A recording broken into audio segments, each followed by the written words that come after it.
Hello editors, எப்படி மாஸ்க்ல rectangular circle use பண்ணி edit பண்றேன் பாத்துருவோமா?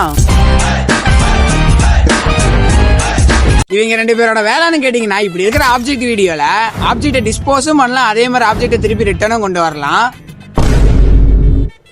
இவங்களோட ஒண்ணு விட்ட மாமா பையன் தான் இந்த கீ ஃப்ரேம். அவனை சொல்லி நிறுத்துங்களேன்டா. இந்த மாஸ்கையே இந்த கீ ஃப்ரேம் யூஸ் பண்ணி எப்படி வீடியோ எடிட் பண்ண சொல்லி தரேன். ஸோ வீடியோ மட்டும் ஃபுல்லா பாருங்க, வாங்க வீடியோக்குள்ள போலாம். ஃபர்ஸ்ட் கேப்கட்டில் உங்களுக்கு வேணுங்கிற வீடியோ ஸ்டார்ட் பண்ணிக்கோங்க. அதுக்கப்புறம் ஃபர்ஸ்ட் வீடியோவில் லாஸ்ட்டில் வச்சு ஃப்ரீஸ் பண்ணிக்கோங்க. ஃப்ரீஸ் ஆப்ஷன் கொடுத்து ஃப்ரீஸ் பண்ணிவிட்டு அந்த ஃப்ரீஸ் பண்ண வீடியோ ஓவர்லே பண்ணி செகண்ட் வீடியோ கீழே கரெக்டாக 0.6 0.7 கரெக்டாக அட்ஜஸ்ட் பண்ணி வச்சுக்கோங்க. அதுக்கப்புறம் என்ன பண்ணுறீங்கன்னா, அந்த ஃப்ரீஸ் பண்ண வீடியோவில் மாஸ்க் ஓப்பன் பண்ணிக்கோங்க. மாஸ்கில் என்ன பண்ணுறீங்கன்னா, மாஸ்கில் உங்களுக்கு ஆப்ஜெக்ட் எந்த ஷேப்பில் இருக்கோ அந்த ஷேப்பை சூஸ் பண்ணிக்கோங்க. இங்கே கீழே ஒரு இன்வெர்டர் பட்டன் இருக்குது பார்த்தீங்களா, இந்த இன்வெர்டர்ன்ற ஆப்ஷன் கிளிக் பண்ணிங்கன்னா உங்களுக்கு வீடியோ இன்வெர்டர் ஆயிரும். அதுக்கப்புறம் அதை என்ன பண்ணுறீங்கன்னா, ஒரு டூப்ளிகேட்ன்ற ஆப்ஷன் சூஸ் பண்ணிக்கோங்க. கொஞ்சம் ஸ்க்ரோல் பண்ணிங்கன்னா உங்களுக்கு இந்த டூப்ளிகேட்னு ஆப்ஷன் இருக்குது பார்த்தீங்களா, அதை கிளிக் பண்ணிங்கன்னா உங்களுக்கு வீடியோ டூப்ளிகேட் ஆயிரும்.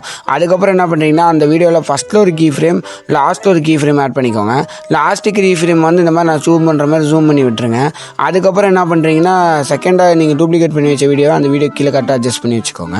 அட்ஜஸ்ட் பண்ண வீடியோ என்ன பண்ணுறீங்கன்னா, திருப்பி மாஸ்கில் போய்ட்டு திருப்பி அதை இன்வெர்டர் கொடுத்து பழைய ஆப்ஜெக்ட் உங்களுக்கு கிடச்சிரும். அதில் என்ன பண்ணுறீங்கன்னா, ஃபஸ்ட்டில் ஒரு கீ ஃப்ரேம், லாஸ்ட்டில் ஒரு கீ ஃப்ரேம் ஆட் பண்ணி லெஃப்ட் ரைட்டாக மூவ் பண்ணிங்கன்னா உங்களுக்கு இந்த ட்ரான்ஸ்லேஷன் கிடச்சிரும். இதில் எப்படி ஆப்ஜெக்ட் ரிட்டர்ன் கொண்டு வரதை நெக்ஸ்ட் வீடியோவில் சொல்லித்தரேன். இந்த மாதிரி கேப்கட் பேசிக்ஸ்ல எல்லா எபிசோடும் மிஸ் பண்ணாமல் பார்க்கணும், ஜஸ்ட் பேஜ் ஒரு ஃபாலோ பண்ணிக்கோங்க. அப்போ என்னன்னு நாளைக்கு வைப்போம்.